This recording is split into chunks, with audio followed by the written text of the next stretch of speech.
ذلك من الشاهدين والشاكرين والحمد لله رب العالمين ان الله وملائكته يصلون على النبي يا ايها الذين امنوا صلوا عليه وسلموا تسليما اللهم صل على سيدنا شفيعنا حبيبنا مولانا محمد كما تحب وترضى بأن تصلي عليه صلاة وسلاما عليك يا رسول الله.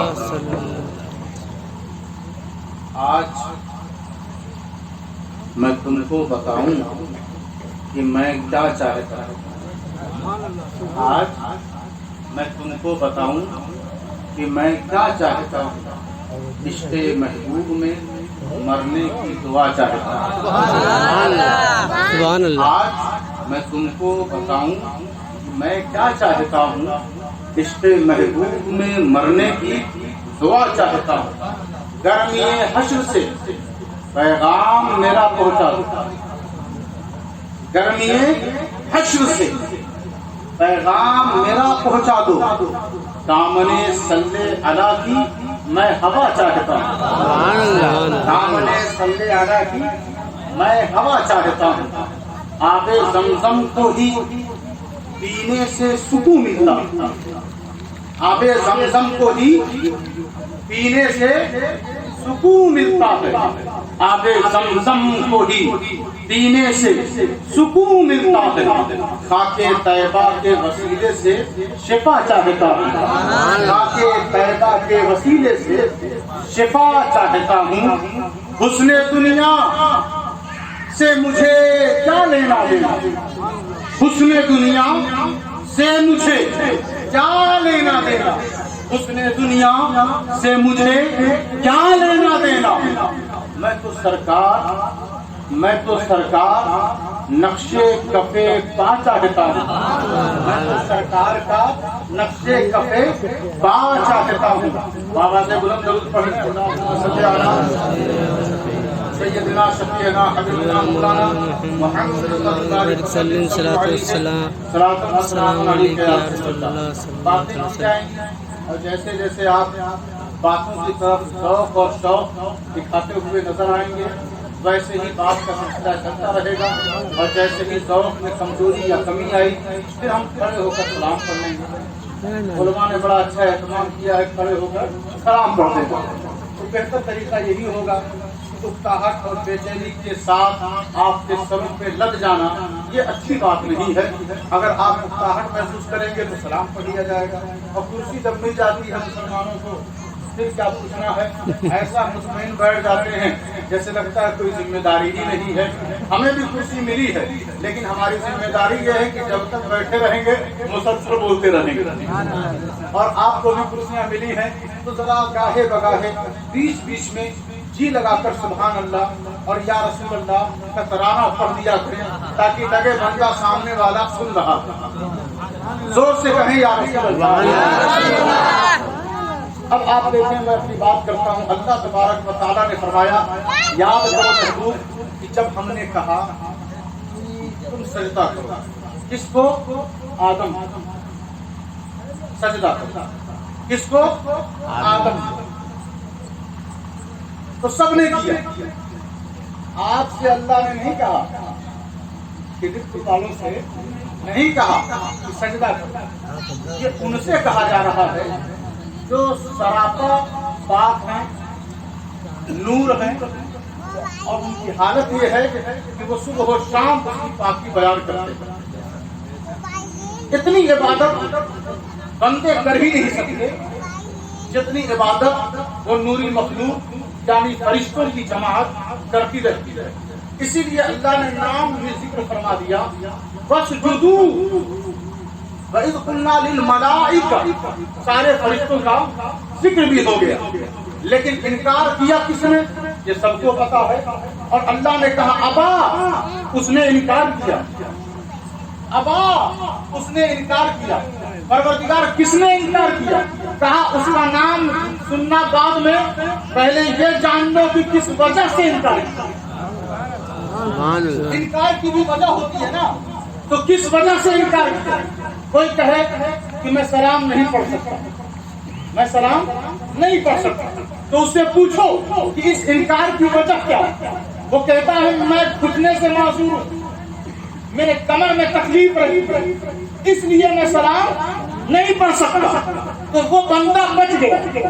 اور جو کہے کہ مجھے سلام سے نفرت, میں سلام کو اپنے نزدیک حرام سمجھتا ہوں, تو پھر اس کی گرفت ہوگی, اس کی پکڑ ہوگی. تو اب اللہ نے کہا ابا, اس نے انکار کیا. کس نے؟ ابلیس نے. تو پروردگار اب فرما رہا ہے کہ کس وجہ سے اس نے انکار کیا. کہا واستکبر, اس کا جو سبب انکار ہے, جو انکار کی وجہ ہے, وہ صرف اور صرف تکبر, غرور اور گھمنڈ ہے. اللہ نے کہا ابا واستکبر وکان من الکافرین. یاد رکھو, اب کوئی ہزاروں کروڑوں سال تک عبادت کرتا رہا اور اس کے ذمے تکبر لگ جائے, اس کے گلے گھمنڈ مر جائے, تو وہ کروڑوں سال کی عبادت بھی برباد ہو جاتی ہے. تو جو بندہ 5 وقت کی نماز پڑھے اور اس کے اندر گھمنڈ آ جائے, تو سوچو اب اس کی عبادت کہاں جائے گی. پروردگار کروڑوں سال کا وہ پرہیزگار ہے, کچھ نہیں. جب اس کے اندر واستکبر, تکبر آ گیا, تو اب میری بارگاہ کا مقبول ہو ہی نہیں سکتا. اب وہ سراپا مردود ہو گیا. اب آپ توجہ فرما, ان الذین عند ربک لا یستکبرون, بے شک وہ لوگ جو محبوب تیرے رب کے پاس, محبوب جو تیرے رب کے پاس ہیں. کون لوگ ہیں؟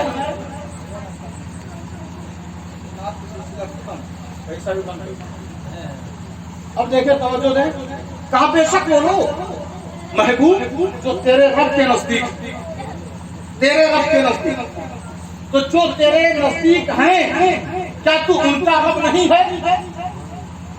کون لوگ ہیں؟ وہ فرشتوں کی جماعت, وہ مقربین جو اللہ کے عرش کو اٹھائے ہوئے, اللہ کے عرش کو اٹھائے ہوئے, اللہ کے عرش کو اٹھائے ہوئے ہیں, اللہ کے عرش کو اٹھائے ہوئے. اللہ کا عرش اور وہ مقرب فرشتے, ان کے بارے میں اللہ کہہ رہا محبوب تیرے رب کے پاس, محبوب تیرے رب کے پاس. پروردگار جب فرشتے تیرے عرش سے متصل اور جڑے ہوئے ہیں, تو پھر تجھے یہ کہنا چاہیے کہ فرشتوں کے رب کے پاس. تیرا نبی تو مدینے میں, تیرا نبی تو مکہ میں, اس زمین پر ہے, اور تو کہتا ہے محبوب جو فرشتے مقرب ہیں, نزدیک ہیں, وہ تیرے رب کے پاس ہیں. اور تم کو کرتے کیا ہے؟ لا یستکبرون, گھمنڈ نہیں کرتے, تکبر نہیں کرتے. کیا پتا چلا؟ اللہ سے پاس ہونے کے لیے, اللہ کے قریب ہونے کے لیے گھمنڈ چھوڑنا پڑے گا. گھمنڈ چھوڑنا پڑے گا. کسی کو اپنے منصب پر گھمنڈ, کسی کو اپنی آواز پر گھمنڈ, کسی کو اپنے بیان پر گھمنڈ, کسی کو اپنی قوت گویائی پر گھمنڈ, کسی کو اپنے حسن پر گھمنڈ, کسی کو اپنی جوانی پر گھمنڈ, کسی کو اپنے کھیت کھلیان پر گھمنڈ, کسی کو اپنے کثیر الآیات پر گھمنڈ, کسی کو اپنی عمارت پر گھمنڈ, کسی کو اپنے زور بازو پر گھمنڈ, کسی کو اپنی توانائی اور قوت پر گھمنڈ, کسی کو اپنے مال و منال پر گھمنڈ. الگ الگ صفتیں اور عادتیں ہیں جن پر وہ گھمنڈ لیے بیٹھے ہیں. لا یستکبرون عن عبادتہ, میری عبادت میں وہ تکبر اور گھمنڈ نہیں کرتے. وَيُسَبِّحُونَهُ وَلَهُ يَسْجُدُونَ, حالانکہ ان مقرب فرشتوں کی حالت یہ ہے کہ وَيُسَبِّحُونَهُ وَلَهُ يَسْجُدُونَ, ہر وقت وہ میری تعظیم کرتے ہیں اور ہر وقت وہ سجدہ ریز رکھتے ہیں. سبحان اللہ, سبحان اللہ. نعرہ تکبیر, نعرہ رسالت, اللہ کے اعلی حضرت زندہ باد, اولاد غوث اعظم زندہ باد, نعرہ تکبیر, نعرہ رسالت. کہیں بیٹھو کوئی اپنی نعت کی تعریف کر رہا ہے, کہیں بیٹھو کوئی اپنی تقریر کی تعریف کر رہا, کہیں بیٹھو تو لوگ کہتے ہیں میں نے اس کی مدد کی, اس کی مدد کی, اس کی مدد کی. آدمی اپنی ثقافت اور اپنی تائید و نصرت کی بخان کر رہا ہے، خوب پڑھائی کر رہا ہے، یہ طریقہ سیاست غلط اور تکبر کے مطابق ہے۔ اگر تکبر اور کبریائی شان کسی کو زیب دیتی ہے تو وہ وحدہ لا شریک کو زیب دیتی ہے، ہمارے پالنہار کو زیب دیتی ہے، اللہ تبارک و تعالیٰ کے لیے ہے اور کسی مخلوق کے لیے ہے ہی نہیں۔ تو ذرا غور فرمائیں اس آیت کریمہ میں کہا ان الذین عند ربک، محبوب تیرے رب کے پاس ہے، جو ہر وقت باقی بیان کرتے ہیں پروردگارہ خداوندہ یہ کھدر پور مدینے سے زیادہ دور ہے یا مدینے سے تیرا عرش زیادہ دور ہے؟ عرش زیادہ دور ہے نا، زمین سے کئی کروڑ اور ارب اور خرب میل دور یہ آسمان، پھر آسمان کے اوپر آسمان، اسی طرح 7 آسمان، پھر 7 آسمان کے اوپر اللہ کا عرش، اللہ کا عرش، اور اللہ کا محبوب تیرے رب کے پاس ہے۔ تو کہنا یہ چاہیے اللہ کو یہ زیادہ اچھا نہیں لگتا کہ لوگ کہیں کہ تو فرشتوں کا رب، حالانکہ وہ ہے الحمدللہ رب العالمین، وہ ساری کائنات کا رب ہے، لیکن اسے اچھا یہ نہیں لگتا، اچھا یہ لگتا ہے کہ بندے کہیں مصطفیٰ جان رحمت کا رب ہے، مدینے والے کا رب ہے۔ تو بتاؤ کھدر پور اور مدینے کے درمیان کی دوری پیمائش کرو، ناپو، اور اللہ کے عرش اور مدینے یعنی زمین کی دوری اس کو بھی ناپو۔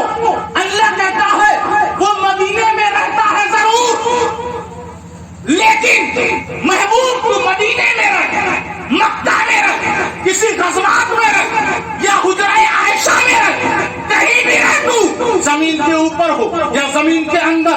اب تیرا رب جو ہے، تیرا رب فرشتوں، میں پہلے مدینے والے کا رب ہوں، مولویوں میں پہلے مدینے والوں کا رب ہوں، مولویوں جماعتیوں میں پہلے مصطفیٰ جان رحمت کا رب ہوں، اے عابدوں میں پہلے مدینے والے کا رب ہوں، اے زاہدوں، اے درویشوں، اے اولیاء اللہ، اے تمام مخلوقات میں پہلے مدینے والے کا رب ہوں۔ کیا پتا چلا کہ جو ہمارا وقت میری باقی اور سجدہ ریس رہتے ہیں، ہمارا وقت جو سجدہ کرتے ہیں، ان کو بھی میں نے وہ اختیار نہیں دیا کہ میرا قرب اتنا حاصل کر لے جتنا قرب میں نے مدینے والے کو دیا ہے۔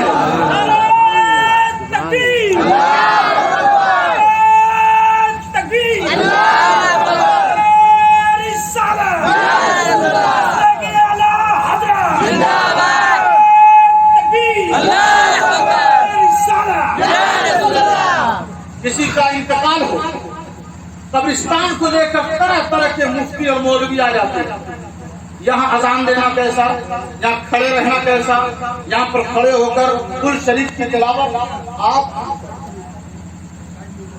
آپ کے لیے بہت آسان چلا جو آج ہی آپ کے گاؤں سے اس جواب کو جاری کیا جا رہا ہے۔ حدیث، قرآنی تفسیر، عقائد، کلام الگ الگ طرح سے علماء نے کی ہے، لیکن میں بہت آسان جواب اور آپ کی مقدس سماعتوں کی نظر کروں۔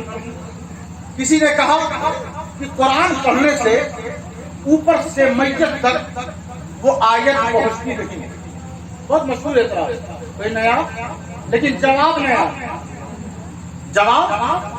یہی اہل سنت والجماعت کے علماء کی شان کہ بندہ جس جواب کو قبول کر لے وہ جواب دیتے رہے ہیں اور قیامت تک دیتے رہیں گے۔ تو کہا قرآن پڑھنے سے اندر پہنچتا نہیں، تو ہم نے کہا کہ آپ اس چیز کے قائل ہیں کہ 2 فرشتے جنہیں منکر نکیر کہتے ہیں وہ قبر میں آ جاتے ہیں؟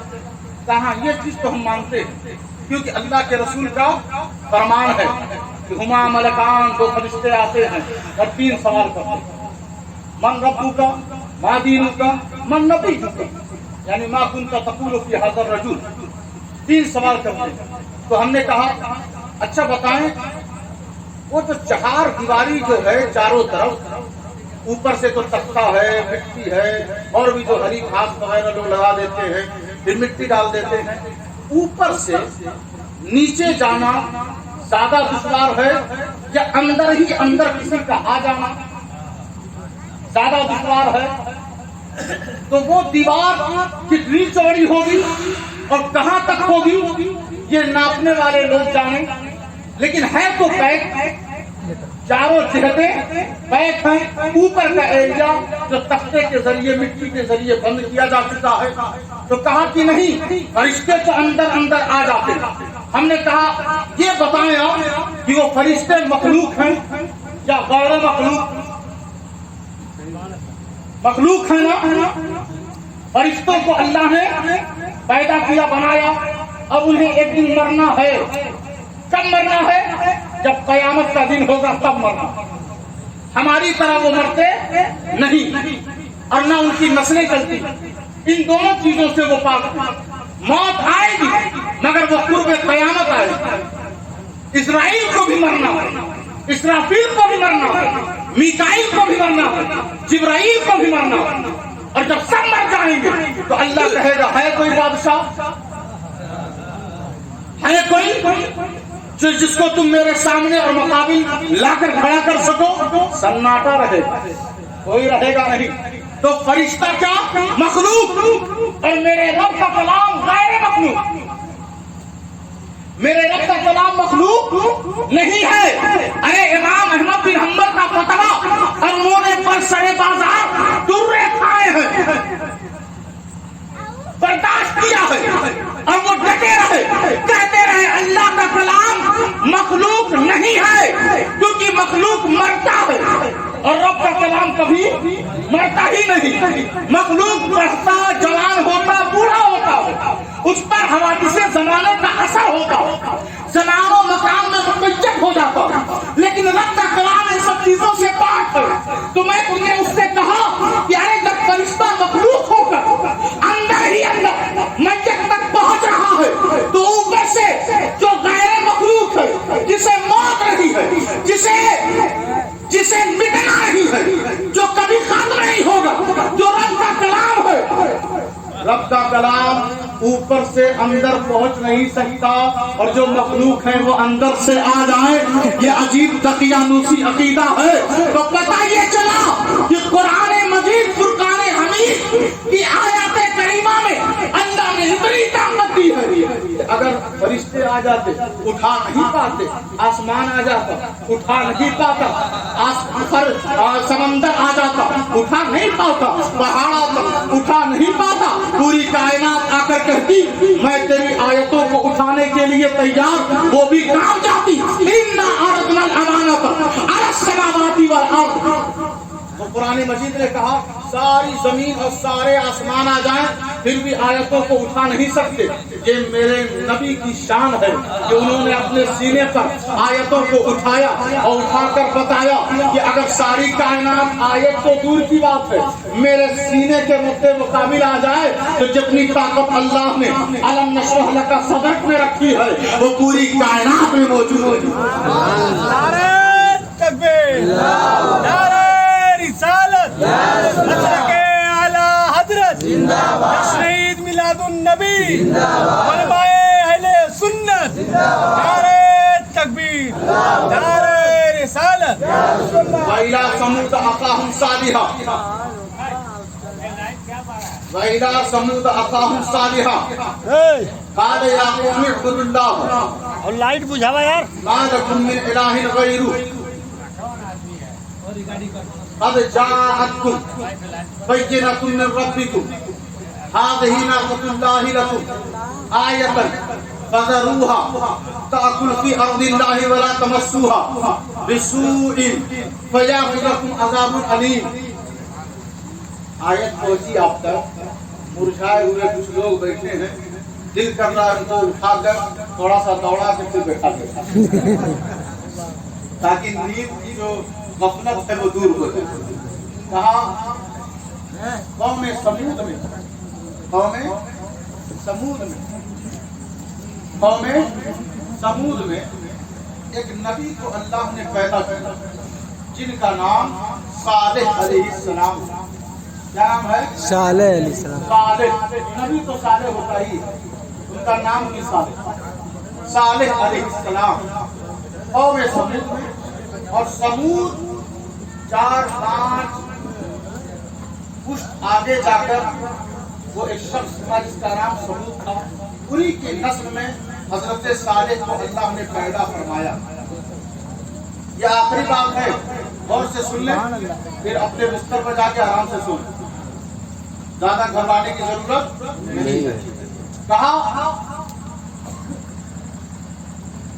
حضرت صالح نے اپنی قوم سے کہ تم اللہ کی عبادت کرو. کس کی عبادت؟ تمہارے رب کی طرف سے روشن نشانی آ چکی ہے. کہا جب آپ نبی ہیں تو کچھ دکھائیے. تو ہم نے کیا کہا؟ نبی ہیں تو کچھ دکھائیے. اور آج کے لوگ کہتے ہیں نبی ہیں تو کچھ دکھائی نہیں. تو قوم سمود سے بدتر عقیدہ آج کے کچھ بےایمان لوگوں کا. قوم سمود نے کہا آپ نبی ہیں تو کچھ دکھائیے. پتا یہ چلا کہ وہ لوگ جانتے اور مانتے تھے کہ جو نبی ہوگا وہ دکھا سکتا. جی بے شک حق ہے. جو نبی ہوگا وہ دکھا سکتا ہے. تمہارے رب کی طرف سے روشن نشانی آیت آ چکی تمہارے رب کی طرف سے. تو نبی ہمیشہ رب کی طرف سے، اور نبی کے لوگ بھی رب کی طرف سے. یہ رب سے کبھی جدا نہیں ہوتے. لیکن آج کل کے لوگ ہیں جو بڑے پیر اور غریب نواز کو رب سے جدا کرتے ہیں.